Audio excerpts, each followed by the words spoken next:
مسیح کے لازوال محبت میں ناظرین آپ کی سلامتی ہو۔ پروگرام حتمی سچائی کے ساتھ میں آپ کی خدمت میں حاضر ہوں اور ہمارے ساتھ موجود ہیں پاسٹر شفیق کمل صاحب۔ ہم پاسٹر صاحب کو اپنے پروگرام میں ویلکم کرتے ہیں۔ شکریہ۔ اور ناظرین، ہمارا آج کا پروگرام محمد اختر صاحب کے اعتراضات پر مشتمل ہے، تو اپنے پروگرام کا آغاز کرتے ہیں۔ پاسٹر صاحب، پہلا سوال ہمارا یہ ہے، اختر صاحب کو جو اعتراض ہے وہ کہتے ہیں کہ مسیحیت جھوٹ، فریب، جبر اور جال سازی پر مشتمل ہے۔ آپ کیا کہتے ہیں؟ کافی سنگین قسم کی باتیں ہیں۔ میں سمجھتا ہوں کہ اس قسم کے بیانات ایک متعصب شخص دے سکتا ہے جس کو اسلام کے متعلق بھی صحیح واقفیت نہیں ہے۔ ایسے لوگ صرف یہ سمجھتے ہیں کہ ہم مسلمان ہیں اور ہم نے کرسچنز کی مخالفت کرنی ہے۔ 12 جگہ پر قرآن مجید نے بائبل کی تصدیق کی ہے، توریت، زبور اور انجیل، 12 جگہ پر۔ شاید آپ کو یہ بات سمجھ نہیں آتی کہ جب قرآن بائبل کی تصدیق کر رہا ہے اور آپ بائبل کی مخالفت کر رہے ہیں تو دراصل آپ خود مخالف ہیں، آپ قرآن کو بھی پھر مشکوک قرار دے رہے ہیں۔ اس کا مطلب آپ قرآن کی بات بھی نہیں مان رہے، یا پھر آپ قرآن کی باتوں سے زیادہ سمجھدار ہیں آپ، یا کہ اس قسم کی آپ باتیں کرتے ہیں۔ اچھا چلیں جی، میں یہ سمجھتا ہوں کہ دے آر کنفیوزڈ، کہ آپ کی کتاب آپ کو کہہ رہی ہے کہ تصدیق تصدیق تصدیق تصدیق، 12 جگہ پر تصدیق، اور آپ کہہ رہے ہیں نہیں جی بائبل تو جھوٹ فریب ہے، تو پھر دراصل آپ اپنی تعلیمات کو مشکوک قرار دیتے ہیں۔ میں کہتا ہوں کہ چلو آپ قرآن کی بات کو بھی نہیں مانتے، لیکن مسلمانوں کو جنوں کی بات کو تو نہیں جھٹلانا چاہیے۔ جنات نے جب تصدیق کر دی ہے، قرآن کی بھی تصدیق اور اس سے پہلے جو کچھ ہے اس کی بھی تصدیق جنات نے کر دی۔ جن کی جمع جنات، ہاں، تو وہ کیسے؟ قرآن کے اندر لکھا ہے کہ جنات نے تصدیق کر دی، تو پھر آپ کو جنات پہ تو پورا ٹرسٹ ہے، آپ کو تو ایسا نہیں کرنا چاہیے کیونکہ جنات کی بات میں آپ نے قرآن کو مان لیا تو جنات کی بات پہ جناب آپ ان کو بھی تسلیم کریں۔ تو خیر آپ کو یہ کہہ سکتا ہے کہ بھی پادری صاحب نے جنات کا حوالہ دے دیا، میں نے صرف اختر صاحب کو حوالہ دیا for the sake of argument. ہم نہیں جنات کو مانتے، نہ ہم ان کی تصدیق کو مانتے ہیں، نہ ہمیں ان کی تصدیق کی ضرورت، لیکن چونکہ آپ نے مانا ہوا آپ کو تو ماننا اسی لیے آپ کو بتایا جا رہا ہے۔ جی ٹھیک ہے، بس اب اگلے سوال کی طرف بڑھتے ہیں۔ متی 28 باب 19 آیت کے مطابق جو ارشاد اعظم ہے، بس تم جا کر سب قوموں کو شاگرد بناؤ اور ان کو باپ، بیٹے اور روح القدس کے نام سے بپتسمہ دو۔ اس آیت کا متی کے علاوہ کیا کسی اور کو علم نہ تھا؟ بالکل علم تھا، سارے شاگردوں کو علم تھا، متی کو بھی علم تھا۔ یہ کیسے کہہ سکتے ہیں کہ باقیوں کو علم نہیں تھا؟ غالباً ان کا اشارہ باپ بیٹے روح القدس کی طرف ہے کہ باقیوں نے یہ لفظ نہیں استعمال کیا تو انہوں نے استعمال کیا، وہ بھی کر رہے تھے، موصوف کو سمجھ نہیں آئی۔ پہلی بات کہ یہ یہودیوں کے لیے بھی پریشانی تھی کہ مسیح اپنے آپ کو خدا کہہ رہا ہے، لیکن اناجیل کے اندر ہمیں یہ بات ملتی ہے کہ مسیح اپنے آپ کو خدا کہہ رہا تھا۔ یوحنا 5 باب کی 26 آیت میں لکھا ہے کہ جس طرح باپ اپنے آپ میں زندگی رکھتا ہے اسی طرح بیٹا بھی اپنے آپ میں زندگی رکھتا ہے۔ اپنے آپ میں زندگی رکھنا شاید اردو کا لفظ اتنا کلیئر نہ ہو، انگریزی میں اس کو سیلف ایگزسٹنٹ کہتے ہیں۔ سیلف ایگزسٹنٹ کا مطلب ہے کہ اس نے اپنی زندگی کسی سے مستعار نہیں لی ہے۔ جیسے مرغی پیدا ہوتی ہے تو اس کے لیے ایک انڈا چاہیے اور انڈے کے لیے ایک مرغی چاہیے، اسی طرح ہیومن ریس کے اندر بھی جب تک ماں باپ نہیں ہے بچہ نہیں پیدا ہو سکتا، لیکن مسیح کے متعلق لکھا ہے کہ سیلف ایگزسٹنٹ، وہ اپنے آپ میں زندگی رکھتا تھا، اس نے یہ زندگی مستعار نہیں لی، یہ اس کی ڈیوینٹی کی طرف اشارہ ہے۔ تو ڈیوینٹی کا کانسیپٹ یوحنا کی انجیل میں تو بھرا پڑا، آپ کہہ رہے ہیں کہ جی متی کے علاوہ کسی کو پتہ ہی نہیں تھا، تو یوحنا 17:3 کے اندر لکھا ہے، مسیح یسوع کے الفاظ ہیں کہ ہمیشہ کی زندگی یہ ہے کہ وہ تجھ خدائے واحد اور برحق کو اور یسوع مسیح کو جسے تو نے بھیجا ہے جانے۔ یعنی باپ کو جاننا بھی ضروری ہے، بیٹے کو جاننا بھی ضروری ہے، اور مسیح یسوع نے وضاحت کے ساتھ کہا کہ میں جاتا ہوں روح القدس کو بھی بھیجوں گا، اور لوگوں نے روح القدس کو دیکھا۔ تو رومیوں 10 باب اس کی پہلی آیت میں جو یہودی اس فلسفے کو نہیں سمجھتے تھے اور جو مسلمان بھی نہیں سمجھتے، پولس نے بڑی خوبصورت بات کہی ہے کہ ایسے لوگ خدا کے نام کی غیرت تو رکھتے ہیں مگر سمجھ کے ساتھ نہیں، ان کی انڈرسٹینڈنگ کلیئر نہیں ہے۔ بائبل یہ بات کہتی ہے۔ یوحنا کا پہلا خط اس کے 5 باب کی 20ویں آیت میں مسیح کو حقیقی خدا کہا گیا۔ تو کہنا کہ بہت ساری ایسی باتیں موجود ہیں، باقی لوگ واقف نہیں تھے۔ دوسری بات کہ ارشاد اعظم کے اندر جو غیر اقوام کی طرف جانا ہے، اگر اس کی طرف بھی ان کا اشارہ، ویسے اشارہ ان کا اس کی طرف شاید نہیں تھا، ان کا اشارہ صرف تثلیث کی طرف تھا، لیکن ہم اس کو بھی کور کرنے کی کوشش کرتے ہیں کہ اگر یہ بات کہ غیر اقوام کی طرف انجیل کی منادی کرنے کے لیے حکم دیا گیا تو چاروں انجیلیں یہ کہہ رہی ہیں، چاروں انجیلیں یہ کہہ رہی ہے، نہ صرف چاروں اناجیل بلکہ اعمال کی کتاب میں بھی لکھا ہے کہ جب روح القدس تم پر نازل ہوگا تو تم قوت پاؤ گے اور تم یروشلیم اور یہودیہ اور سامریہ اور زمین کی انتہا تک میرے گواہ ہوگے۔ یہ میں نے اناجیل اور اعمال کی کتاب کا حوالہ دیا۔ آپ اولڈ ٹیسٹامنٹ میں بھی چلے جائیں، میں ارشاد اعظم آپ کو وہاں سے بھی نکال کے دے دوں گا کہ خدا وہاں پہ بھی یہی بات کہہ رہا تھا کہ خدا کی ذات، خدا کے کلام کی شناخت غیر اقوام تک ہونی چاہیے تاکہ لوگ ٹرو گاڈ کو پہچان سکیں۔ تو آپ کہتے ہیں جی باقیوں کسی کو پتہ نہیں تھا، میں کہتا ابراہیم کو بھی اس بات کا پتہ تھا، کیونکہ اس کے ساتھ خدا نے جب عہد باندھا تو اس کو کہا کہ میں تجھے ایک بڑی قوم بناؤں گا، میں تیری نسل کو آسمان کے ستاروں کی مانند اور سمندر کے کنارے کی ریت کی ذروں کی مانند لاتعداد کر دوں گا، یہ کہا۔ لیکن اینڈ میں جو باٹم لائن تھی وہ یہ تھی کہ تیرے وسیلے سے دنیا کی دیگر قومیں بھی برکت پائیں گے۔ آپ کیسے کہہ سکتے ہیں کہ غیر اقوام خدا کے منصوبے میں شامل نہیں تھی اور پوری بائبل اس میسج سے بھری پڑی۔ ٹھیک ہے صاحب، اگلے سوال کی طرف پڑھتے ہیں۔ وہ کہتے ہیں کہ مسیح حضرات جو ہیں ان کو کچھ پتہ نہیں، کبھی کہتے ہیں کہ اناجیل جو ہیں وہ روح القدس کے الہام سے لکھی گئی ہیں، کبھی وہ یہ کہتے ہیں کہ رسولوں نے مسیح کی باتوں کو مختلف زاویوں سے جو بیان کیا یا پیش کیا ہے۔ آپ بتائیں کہ آخر سچ کیا ہے؟ یہ پاک روح کے الہام سے لکھی گئی ہے یا رسولوں کے زاویوں کے مطابق جو یہ لکھی گئی ہے؟ ایک ڈبیٹ کے اندر میں نے یہ بیان دیا تھا، کسی نے کہا کہ چاروں اناجیل فرق باتیں بیان کرتی ہیں، تو میں نے یہ عرض کیا کہ چاروں اناجیل بالکل فرق نہیں، وہ سیم ایک دوسرے کے ساتھ میچ کرتی ہیں، کہیں پہ اختلاف نہیں ہے۔ اختلاف یہ ہوتا ہے کہ اگر ایک انجیل کہے کہ جس شخص کو صلیب دی وہ مسیح تھا، اور دوسری انجیل میں لکھا ہو کہ جس شخص کو صلیب دی وہ یہودا اسکریوتی تھا، یہ اختلاف ہے۔ ایسا اختلاف آپ کو کہیں نہیں ملے گا۔ یہ ہمارے مسلمان بھائیوں کو اختلاف نظر آتا ہے، وہ اختلاف نہیں ہوتا۔ اختلاف کی میں نے ڈیفینیشن کر دی ہے۔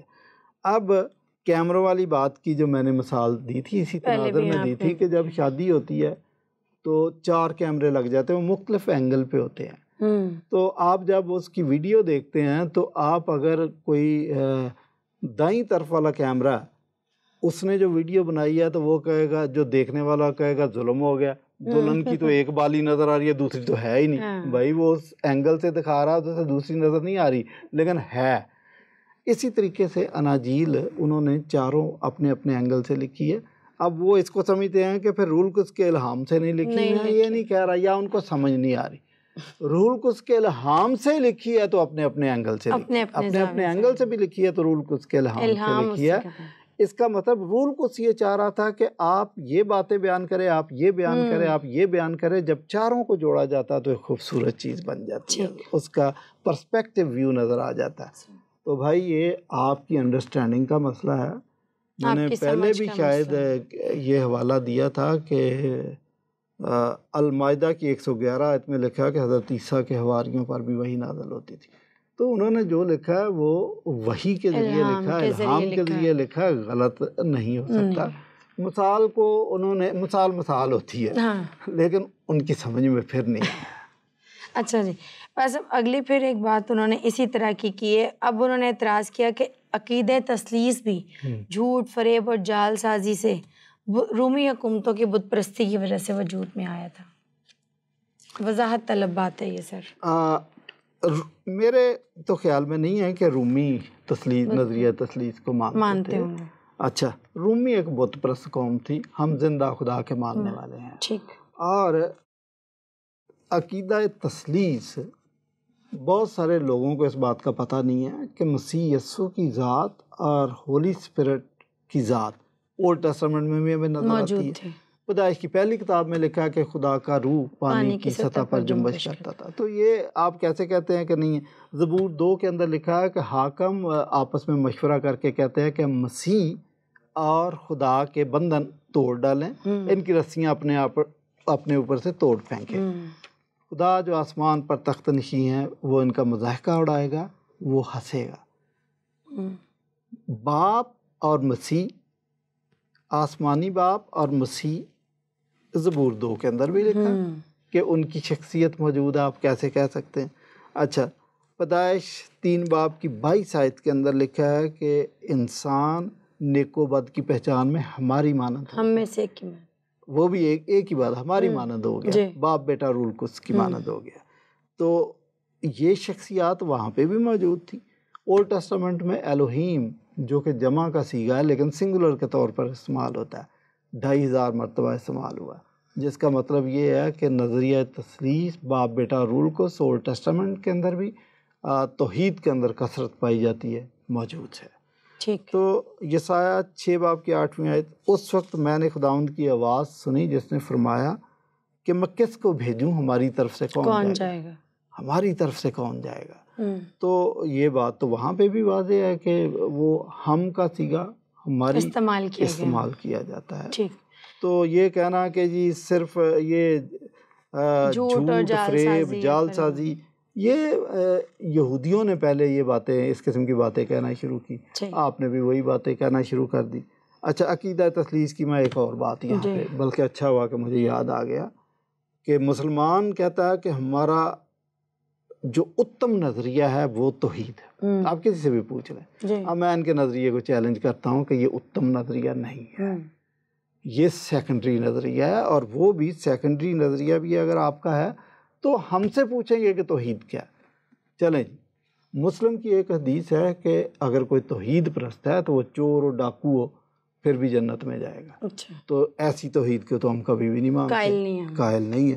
دوسری بات کہ مسلمان کہتے ہیں کہ قادیانی کافر ہیں۔ ابھی تو پنجاب میں دکانوں کے اوپر لکھ کے لگایا ہوا کہ قادیانوں کا داخلہ منع ہے۔ اچھا، میرا کہنا یہ ہے کہ قادیانی توحید پرست ہیں۔ اگر آپ کا نظریہ توحید اتنا اتم ہے تو قادیانیوں کے ساتھ مل کر نماز پڑھیں اور یہ اشتہار اتار دیں، کبھی بھی نہیں کریں گے۔ قادیانیوں کے ساتھ آپ اوپنلی ویڈیو بنائیں کہ ہم کھانا کھا رہے ہیں، یہ کبھی بھی نہیں کریں گے، وہ تو توحید پرست ہیں، تو پھر آپ کی توحید کدھر گئی؟ اچھا، پھر ابلیس بھی توحید پرست ہے، وہ ایک خدا کو مانتا ہے، آپ اس کو کنکریاں مار رہے ہیں، بیچارہ توحید پرست ہے، آپ اس کو پتھر مارتے ہیں، تو یہ بات میری سمجھ میں نہیں آتی۔ اچھا، یہودیوں کے متعلق وہ بھی، اگر پاکستان کے اندر کوئی یہودی آ جائے اور مسلمانوں کو پتہ چل جائے یہ تو کچا کھا جائیں گے اس کو، بیچارہ توحید پرست ہے، وہ بھی توحید پرست ہے، تو پھر آپ بول بچن دیتے ہیں کہ جی ہم توحید کو مانتے ہیں، جو توحید کو مانتے ہیں عملاً نہیں ہے، یہ بات درست نہیں ہے ان کی۔ تو اس لیے ہم جو تثلیث کو مانتے ہیں تو ہم تو کہتے ہیں کہ تثلیث کو مانیں تو آئیں، ہم اس کے ساتھ کھانا بھی کھائیں گے، ویڈیو بھی بنا لیں گے ہم اس کے ساتھ۔ صحیح، ٹھیک ہے سب۔ بس اب اگلے جو سوال کی طرف پڑھتے ہیں۔ اگلا وہ ان کا جو اعتراض ہے اختر صاحب کا، وہ یہ کہتے ہیں کہ پطرس نے صرف یسوع کے نام پر بپتسمہ لینے کے لیے کہا تھا، اعمال 2:38 میں۔ اس طرح سے تو یہ ارشاد اعظم کی مخالفت ہے، کیونکہ ارشاد اعظم میں تو باپ بیٹے اور روح القدس کے نام سے بپتسمہ لینے کا کہا گیا ہے۔ یہ موصوف کو جیزس اونلی والے یا وہ مشیانکس ہیں جو اس قسم کی پٹیاں پڑھا دیتے ہیں۔ اچھا، میں جو اس قسم کی پٹیوں پہ لگ جاتے ہیں کہ بڑا ہمیں وہ اکثیر نسخہ ہمارے ہاتھ لگ گیا، تو وہی آگے سے سوال داغ دیتے ہیں، ان کو پتہ نہیں ہوتا۔ میں مسٹر بین کا واقعہ بتاتا ہوں کہ ایگزام دے رہا تھا اور دوسرا بندہ جو پرچہ کر رہا تھا اس کی نقل سارا چھاپ رہا تھا، اینڈ میں تھوڑی دیر کے بعد، گھنٹے کے بعد پتہ چلا کہ اس نے تو رانگ کویسچن کر لیا، اس نے مروڑ کے پھینک دیا۔ ان کے ساتھ بھی یہی یہ جو اونلی جیزس کے سوالات اٹھا کے آگے کر دیتے نا، ان کو پتہ نہیں کہ ان کو کتنی شرمندگی کا سامنا کرنا پڑے گا۔ اونلی جیزس ایک بدعت ہے، مشیانک ایک بدعت ہے، آپ ان کے کہنے پہ ہمارے سے سوالات کر دیتے ہیں۔ جو پطرس کا خطبہ ہے کہ جو یسوع مسیح کے نام پر بپتسمہ لے گا، ٹھیک ہے نا، وہ روح القدس انعام میں پائے گا، یہ بھی لکھا۔ آپ پہلے تو اس کو سمجھنے کی کوشش کریں کہ پطرس کیا کہہ رہا ہے اور کن سے کہہ رہا ہے۔ مسیح یسوع نے منادی کرنے کا ایک گائیڈ لائن ایک دے دی تھی کہ جب روح القدس تم پر نازل ہوگا تو تم قوت پاؤ گے، اور پھر تم یروشلم اور یہودیہ نمبر 1 اور سامریہ نمبر 2 اور زمین کی انتہا یعنی غیر اقوام نمبر 3 تک میرے گواہ ہو گئے۔ مسیح نے 3 مشن فیلڈ بتا دیے۔ تو کیوں مسیح نے 3 مشن فیلڈ بتائے؟ اس کا مطلب تینوں میں منادی کرنے کا طریقہ فرق ہے۔ آپ اونٹ اور بکری کو ایک ہی لاٹھی سے نہیں ہانک سکتے۔ مسیح نے یہ بات سمجھائی ہے۔ اعمال 1:8 آپ پڑھیں جا کے غور سے۔ پطرس نے اسی کو امپلیمنٹ کیا۔ فارمولا یہی ہے کہ ان کو باپ بیٹے روح القدس کے نام سے بپتسمہ دو۔ لیکن جب فرسٹ ٹائم پطرس نے خطبہ دیا تو اس وقت ہزاروں کی تعداد میں لوگ تھے، لیکن they were all from Jewish background، جو کہ باپ کو یہوہ خدا کو آلریڈی مان رہے تھے۔ بپتسمہ دینا صرف یہ نہیں ہے کہ باپ بیٹا روح القدس سٹیمپ لگا دیا، نو باپ اور بیٹا روح القدس ان کی شخصیت کو ماننا ہے اور ان کے ساتھ آپ نے ریلیشن شپ قائم کرنا ہے۔ باپ کے ساتھ تو ان کا ریلیشن شپ تھا۔ میں اس کی مثال ابھی بتا دیتا ہوں کہ اگر یہوہ وٹنس والا میرے سامنے ہے تو میں اس کو کہوں کہ میں تجھے باپ بیٹا روح القدس کے متعلق بتانا چاہتا ہوں، لیکن پہلے میں تجھے یہوہ کے متعلق بتاؤں گا، وہ کہے گا میں تیرے سے زیادہ جانتا ہوں۔ تو ٹائم ضائع کرنے والی بات ہے نا۔ یہوہ کا تو وہ جانتا بھی ہے اور مانتا بھی ہے، تو پھر بیٹے کو ماننا ضروری ہے، روح القدس کو ماننا ضروری ہے۔ یہی کیا اس نے کہا جو یسوع مسیح کے نام پر بپتسمہ لے گا، باپ کو وہ پہلے مان رہے ہیں، دیکھیں باپ اور یسوع کے نام پہ بپتسمہ، اور آگے لکھا ہے پاک روح تم انعام میں پاؤ گے، باپ بیٹا روح القدس، تینوں باتیں پوری ہوگی۔ آپ نے پتہ نہیں کہاں سے اٹھا لیا اور کسی نے آپ کو غلط فارمولا بتا دیا تو آپ اسی کے پیچھے، انہوں نے میں سمجھتا ان کو ٹرک کی بتی کے پیچھے لگا دیا۔ میں ایک اور ٹھیک ہے چلیں صحیح ہے۔ اچھا بس اگلے سوال کی طرف بڑھتے ہیں۔ ایک اور ان کا بڑا اعتراض یہ ہے کہ وہ کہتے ہیں کہ جب پطرس یروشلم میں آیا تو مختون اس سے بحث کرنے لگے کہ بھئی تو نام مختونوں کے ساتھ کھانا کھانے گیا، اس کے پاس گیا۔ اگر یسوع علیہ السلام نے انہیں غیر قوموں میں جانے کا کہا ہوتا تو ایسا ممکن نہیں تھا۔ کہنے کا مطلب ان کا یہ ہے کہ اگر پطرس نامختونوں کے پاس گیا تھا تو پھر مختونوں کا اعتراض نہیں ہونا چاہیے تھا، کیونکہ خود عیسیٰ علیہ السلام نے ان کو اس بارے میں کہا تھا۔ ٹھیک ہے، پطرس پہ یہ اعتراض کیا گیا کہ آپ غیر نامختونوں کے پاس کیوں چلے گئے؟ اس کو سمجھنے کی کوشش کریں۔ یہودی صدیوں سے غیر اقوام کے خلاف تھے اور وہ ان سے ہاتھ بھی نہیں ملاتے تھے۔ سامری عورت سے یسوع مسیح نے پانی مانگا تو اس نے کیا کہا کہ تو یہودی ہو کر مجھ سے پانی مانگتا، یہودی تو ہم سے کسی قسم کا بھی میل برتاؤ نہیں رکھتے۔ اور یہودی آج بھی دن میں 3 دفعہ یہی بات کہتا ہے کہ تو نے مجھے غلام نہیں بنایا، تو نے مجھے عورت نہیں بنایا، شکر ہے تیرا کہ تو نے مجھے غیر قوم نہیں بنایا۔ تو یہ غیر قوم والے تو ان سے روایتیں یہ ہیں کہ رستہ بھی پوچھے تو رستہ بھی نہیں بتانا۔ تو مسیح یسوع نے جب اپنی منسٹری کا آغاز کیا تو مسیح یسوع کفارہ دینے آئے تھے، اور کفارہ دینے کے بعد اپنے شاگردوں کو یہ کہنا تھا کہ اب انجیل کی منادی اقوام عالم میں کرو۔ لیکن اگر ان کے برین واش نہ کیے جاتے، ان کو یہ بات سمجھائی نہ جاتی کہ بھائی غیر قوموں سے بھی آپ پیار کرو، تو چونکہ مسیح یسوع نے منسٹری یہودیوں میں شروع کی تھی تو وہ تو شاگردیت میں آنے کے بعد بھی منادی کرنے کے لیے کبھی تیار نہ ہوتے۔ اس لیے آپ مسیح یسوع کی پوری 3.5 سالہ منسٹری پر غور کریں، وقتاً فوقتاً آپ کو یہ بات نظر آئے گی کہ مسیح یسوع ان کو بات سمجھا رہے ہیں۔ طاقستان والی تمثیل میں بتایا کہ طاقستان اب تم سے لے کر غیر قوم کو دے دیا جائے گا، اور بادشاہ کی ضیافت والی تمثیل میں بھی یسوع مسیح نے ان کو بتایا کہ جن کو بلایا ہوا تھا وہ نہیں آئے، تو پھر بادشاہ نے کہا کہ جاؤ غیر قوموں کو بلا لاؤ جو سڑکوں اور موڑوں پر۔ تو مسیح یسوع ان کو وقتاً فوقتاً یہ بات بتا رہے تھے کہ غیر قومیں بھی خدا کے منصوبے میں شامل ہیں۔ تو اب آپ یہ دیکھیں کہ مسیح یسوع نے شروع میں جب جمعہ 8 دن ہوئے تھے شاگردوں کو، تو اس وقت وہ کہہ رہے تھے ہم منادی کرنا چاہتے ہیں، تو اس وقت اس نے منع کیا کہ غیر قوموں کی طرف نہیں جانا، سامریوں کے کسی شہر میں نہیں جانا۔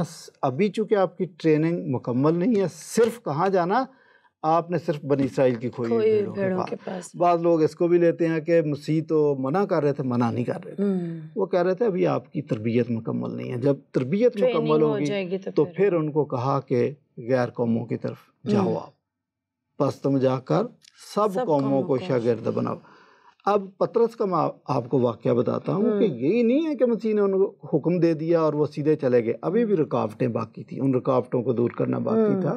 پطرس کو ایک خواب رویا کے ذریعے ایک چادر دکھائی گئی جس میں حرام جانور تھے، اور خدا اس کو کہتا ہے کہ ان جانوروں کو ذبح کر اور کھا جا۔ اور آپ کو پتہ پطرس نے کیا جواب دیا؟ اس نے کہا خدایا میری داڑھی دیکھ کتنی لمبی ہے، میں کٹر یہودی ہوں، میں حرام جانوروں کو کیسے کھا سکتا ہوں؟ بعض لوگ اس حوالے کو سمجھتے ہیں کہ واقعی حرام جانور حلال ہو گئے ہیں۔ نہیں، یہ نہیں، خدا اس کو یہ بات بتا رہا تھا کہ آپ غیر اقوام کو حرام جانور سمجھتے ہو، ان کو حرام نہ سمجھو، انجیل کی منادی ان میں بھی کرو۔ فوراً بعد آپ دیکھیں، رویا دیکھنے کے بعد وہ کرنیلیس کے گھر میں چلا گیا، اور جب کرنیلیس کے خاندان کو کلام سنایا، بپتسمہ دیا، روح القدس ان پر نازل ہوگا، تو پطرس کے یہ الفاظ ہیں کہ اب میں جان گیا کہ خدا کسی کا طرفدار نہیں ہے۔ آگے چل کر پطرس جب یہ واقعہ بیان کرتا ہے کرنیلیس کا، تو وہ یہودیوں کو یہ بتاتا ہے کہ آپ کو تو پتہ ہی ہے کہ ہمیں غیر قوم کے گھروں میں جانا واجب نہیں ہے، لیکن میں گیا۔ تو یہ رکاوٹیں اپنی جگہ پر موجود تھیں، اس لیے شروع میں آپ دیکھیں جو شاگرد کرسچن ہو گئے تھے، یہودیت بھی ان کے اندر ابھی تک کوٹ کے بھری ہوئی تھی۔ they were not pure Christian۔ آپ یہ دیکھیں کہ منادی کے لیے وہ عبادت کے لیے بھاگ کے ہیکل میں جا رہے تھے، یہ تو جب ان کو روکا گیا سختی سے تو پھر منع ہوئے، پھر ان کو پتہ چلا وی آر کرسچن۔ ادروائز ان کو شروع میں یہ بھی نہیں پتا تھا کہ ہم اب کرسچن، ہماری حیثیت ایک الگ قوم کے طور پر وجود میں نہیں پتہ تھا۔ اس لیے آپ دیکھیں کہ جو شروع کے first brood of Christian, because they were all from Jewish background, وہ کہتے ہیں کہ جو غیر قوم سے آ رہے ہیں ان کا ختنہ بھی ہم کریں گے، حالانکہ بپتسمہ کرنا چاہیے۔ ختنہ کیوں کہہ رہے تھے؟ کہ وہ یہودیت ان کے مائنڈ میں وہی تھا نا، ابھی تک یہودیت، لیکن ان کی وقت گزرنے کے ساتھ دے بیکیم پیور کرسچن۔ تو ابھی بھی یہ جو سوال کر رہے ہیں اسی تناظر میں ہی ہیں، یہ بائبل کی تعلیم نہیں ہے، یہ نہ مسیح کی تعلیم ہے، یہ یہودیوں کی تعلیم ذہنیت تھی جو آہستہ آہستہ بدل گئی۔ تو آپ کو سمجھنے کی ضرورت ہے بھائی، کیا بات ہے۔ بس اب اگلا سوال پھر ان کا عقیدہ تثلیث پر اعتراض کے بارے میں ہے۔ یہ کہتے ہیں کہ عقیدہ تثلیث پتہ نہیں کیوں اس کے پیچھے پڑ گئی، عقیدہ تثلیث صرف ایک آیت پر بنایا گیا، یعنی متی 28:19 آیت، وہ جہاں لکھا کہ باپ بیٹا روح القدس ہے۔ نہیں، یہ بھی ان کی غلط فہمی ہے۔ جہاں پر یسوع مسیح کو بپتسمہ دیا گیا وہاں پہ ہمیں باپ بھی نظر آ رہا ہے، بیٹا، آسمان سے آواز آئی یہ میرا پیارا بیٹا ہے جس سے میں خوش ہوں، روح القدس درمیان میں کبوتر کی مانند ہے، بیٹا نیچے بپتسمہ لے رہا، تینوں آپ کو یہاں بھی نظر آ رہے ہیں۔ تو آپ کہتے ہیں جی ایک ہی آیت پہ ہے، اور میں نے آپ کو پہلے بھی بتایا کہ مسیح یسوع کی شخصیت، اس کو خدا کے طور پر ماننا اناجیل کے اندر میں بہت جگہ نظر آتا۔ مسیح نے کہا میں اکیلا نہیں ہوں، ہم دو ہیں، تو یہ بات بھی بڑی کلیئر کر دی تھی یسوع مسیح نے۔ اچھا، بعض لوگ کہتے ہیں کہ تثلیث کا نظریہ تو بائبل میں موجود ہے لیکن لفظ موجود نہیں ہے۔ میں کہتا ہوں نظریہ بھی بدرجہ اتم موجود ہے اور تثلیث کا لفظ بھی موجود ہے۔ میں آپ کو بتا دیتا ہوں عبرانیوں کا خط، اس کا 10واں باب اور اس کی 28ویں آیت، 28ویں اور 29ویں آیت۔ جب موسیٰ کی شریعت کا نام ماننے والا 2 یا 3 شخصوں کی گواہی سے بغیر رحم کیے مارا جاتا ہے تو خیال کرو کہ وہ شخص کس قدر زیادہ سزا کے لائق ٹھہرے گا، جس نے خدا کے بیٹے کو پامال کیا اور عہد کے خون کو جس سے وہ پاک ہوا تھا ناپاک جانا اور فضل کے روح کو بے عزت کیا۔ دوبارہ بتا دیتا ہوں، سمجھنے کی کوشش کریں کہ یہاں پر اولڈ ٹیسٹامنٹ اور نیو ٹیسٹامنٹ کا موازنہ ہے۔ اولڈ ٹیسٹامنٹ کے اندر قتل کے جرم میں یا کسی بھی جرم میں 3 شخص گواہی دیتے تھے تو بائبل کہہ رہی ہے کہ وہ بغیر رحم کیے مارا جاتا تھا۔ کتنے شخص؟ 3 شخص۔ بائبل کہتی ہے کہ نیو ٹیسٹامنٹ میں بھی اگر کوئی خدا کے فضل کو ناچیز جانے گا تو اس کے گواہ روز عدالت جو گواہ ہوں گے وہ 3 ہوں گے۔ وہ کون ہیں؟ باپ، بیٹا اور روح القدس۔ اب میں آپ کو دوبارہ پڑھ دیتا ہوں۔ جب موسیٰ کی شریعت کا نام ماننے والا 2 یا 3 شخصوں کی گواہی سے بغیر رحم کیے مارا جاتا، یہ جو 3 ہے یہی ٹرائی، یہی ٹریس یہی ثلاثہ، یہی تثلیث، سب کی روٹ اسی طرح سے ہے۔ جی جی۔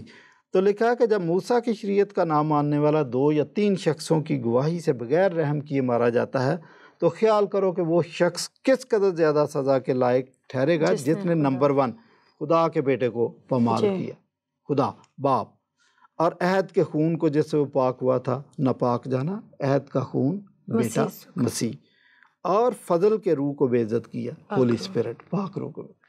تو تینوں چیزیں موجود ہیں اور 3 کا لفظ بھی موجود ہے۔ تو یہ کہنا کہ عقیدہ تثلیث صرف 28ویں باب متی 28ویں باب کی 19ویں آیت پر استوار کیا گیا ہے، یہ نظریہ درست نہیں ہے، حالانکہ اس کو بھی ہم رکھتے ہیں بیچ میں، لیکن 20 جگہ آپ کو وہ نظریہ، وہ بات مل جائے گی۔ ٹھیک ہے، بس ہم آخری سوال کی طرف بڑھتے ہیں۔ ہمارے پروگرام کا آخری سوال ہے، اختر صاحب کہتے ہیں کہ یسوع نام میں بپتسمہ دے کر یا تو شاگردوں نے نافرمانی کی ہے یا پھر یہ آیت بعد میں ڈالی گئی ہے، یہی کہ باپ بیٹے روح القدس والی، ان تینوں کے نام سے بپتسمہ دینے والی۔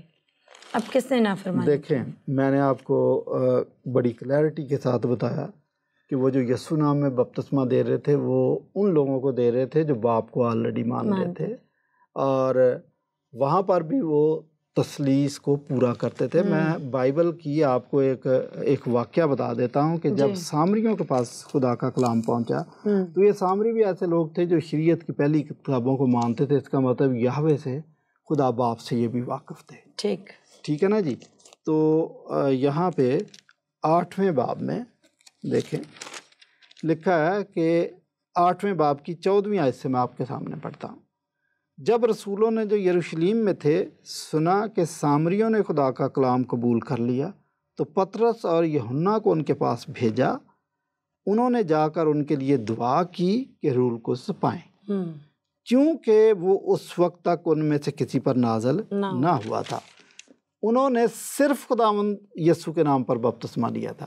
کیا تھا؟ انہوں نے کس پہ نام پہ بپتسمہ لیا؟ صرف خداوند یسوع کے نام پر بپتسمہ لیا تھا، اور روح القدس کا ان کو پتہ ہی نہیں تھا۔ دوبارہ پڑھ دیتا ہوں، اگر صرف خداوند یسوع مسیح کے نام پر بپتسمہ درست ہوتا اور ہولی اسپرٹ کو اور باپ کو omit کیا جاتا تو پھر یہ جائز تھا۔